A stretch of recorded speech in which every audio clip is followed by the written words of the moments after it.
आनंदाची बातमी आहे, त्या 48 तासात मान्सून महाराष्ट्रात धडकणार आहे। आजपासून पुढील 3 दिवस तुफान पावसाची शक्यता हवामान विभागाने वर्तवलेली आहे। सिंधुदुर्गासह अनेक जिल्ह्यात वादळी वाऱ्यासह जोरदार पावसाची शक्यता आहे। त्यामुळे हवामान विभागाने राज्यातील जवळपास 15 जिल्ह्यात पावसाचा येलो अलर्ट जारी केला आहे। दरम्यान कोणत्या जिल्ह्यांना पावसाचा येलो अलर्ट आहे आपण पाहूया।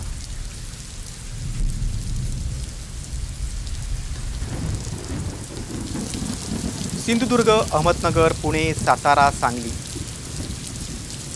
या जिल्ह्यांना येलो अलर्ट आहे।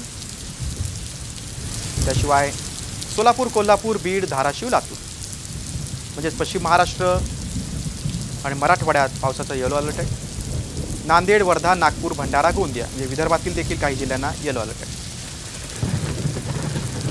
आपण बघतोय तब्बल 15 जिल्ह्यांना हवामान विभागानं पावसाचा येलो अलर्ट दिलेला आहे। त्यामध्ये मराठवाडा, विदर्भ आणि पश्चिम महाराष्ट्रातील हे जिल्हे आहेत। 48 तासात मान्सून महाराष्ट्रात धडकणारे ही देखील बळीराजासाठी आनंदाची बातमी।